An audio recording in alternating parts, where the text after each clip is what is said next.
great to see you back, Mr. Gilmore. Yeah, baby! We've only just begun.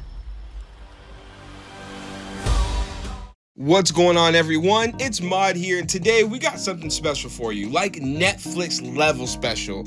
So, fair warning, our usual rating system might be a little bit thrown off here because we're diving into maybe some, but long-awaited sequel to a classic, Happy Gilmore 2. Now, when you think Adam Sandler sequels, you know what you're in for. He has a bigger budget, more famous friends to play around with. The story kicks off with Happy Gilmore. He's completely washed up at this point. He's won his titles, he's won his jackets. That's all been there, done that. But the tragedy hits. He ultimately takes out his wife, Virginia. It is Jolie Bowen. She does make an appearance here and there, but, nothing crazy. He lost his house, the house that he won originally. He's broke. He actually ends up even at a dead-end job at a supermarket. That's how low that they made his character at this point. Not exactly the comeback story you would expect from a former golf legend, especially one who's now has this big family that he's taking care of, including hers, specifically a daughter who wants to go through a ballet school in Paris, and now he's landed with this high tuition bill. He got to get money fast. There's no simple way around it. But Happy, he's gonna be out there to prove everybody wrong. So he picks up his golf club again, hoping to get his life back on track. But true Sandler style, it's not just about golf.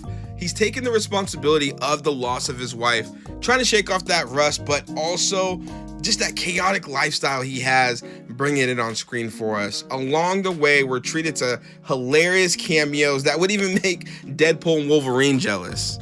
Wait out here, okay? It's a big house. It's funny that I only ever see two of you. It's almost like the studio couldn't afford another X-Man. Okay, y'all, don't judge me, but I recently just watched the original Happy Gilmore for the very first time. I know, but I gotta say, I had a blast, and now that I've seen the second one, I enjoyed it just as much. Adam Sandler, he is officially in that I'm gonna do whatever I want, however I want phase, and honestly, it works. I get it. I mean, he done paid his way. Okay, and let's talk about the cameos in this movie, because y'all, there was so many of them, and at times it felt a little over the top, and maybe even random at times, but I was still laughing the whole way through, and it didn't make me hate the movie. And let's give a shout out to Bad Bunny, because what? Dude just looked like he was just happy to be a part of the movie. I mean, he was giving us all the energy. I mean, he was a total vibe. Now, out of all the cameos, excluding the returning characters or callbacks, Bad Bunny really stood out. And I could honestly see him doing more films. He's got some serious screen presence. Now, as for some of them other cameos, like I said, it was a bit much. And, we could have done without it. But still, overall, it was still a good time. In every sport, whether it be baseball or anything else like that, there's always this drive for innovation to make the game faster, flashier, just more exciting in general. And here, after a solid setup, we're introduced to this wild new concept, Maxi Golf. Picture something like the XFL, but, without, all that violence and what have you. Suddenly, golf is getting this futuristic makeover. And that's where things get a little bit tricky. Happy's really trying to compete with the younger golfers. He has some crazy things thrown at him. And, of course, unfortunately, more cameos. But he does drop references to Hall of Fame legends and even ones that were in the movie previously. Ultimately, the movie tries to balance that new age concept with a ton of nostalgic, and it doesn't always work. The blend of new ideas and old references feels clunky at times, leading to more, I just could say, head-scratching moments. Don't worry, it's not all a bust. He does have a lot of care, and it clearly shows, Sandler's side on it. While watching the movie, I realized something that I thought was pretty cool, okay? Adam Sandler's real-life wife, she has been in a ton of his movies.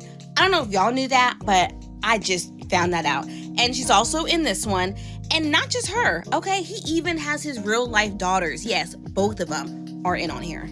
I also appreciate how when the movie opened up, it gave you a quick recap of the first one, just in case it's been a while for anyone who needed a little refresher. Man, there were so many heartfelt tributes throughout the entire film, and I can respect how Sandler handled them. Feeling like a final chapter to the story while still also honoring the actors from the first film who've unfortunately passed away. And, it's a really nice touch that made the whole experience just feel so much more special. Even with that being said, the movie does miss on a bit of the emotional punches, mainly because it's so wrapped up in the whole Maxi Golf subplot. While the concept has some solid messaging, a bunch of golf fun cameos, it also does lead to its biggest flaw. There are moments where you can't help to ask yourself, why are we here again? Sandler hits the marks that he wanted to, and we respect him for that. But this film definitely has a different vibe compared to the first one. So, no rating here since it's currently streaming on Netflix, which honestly feels like the perfect place for it. All in all, it's a fun watch, and if you're an Adam Sandler fan, I truly think you'll appreciate it for what it is. All right, my beautiful people, now it's your turn. Have you checked out the new Happy Gilmore 2 yet? Did you enjoy it more than the first one? Let us know in the comments below. We always love hearing from y'all. As always, make sure you tell someone you love them. We love y'all. God bless y'all. And until next time, let us go to the movies for you. Bye.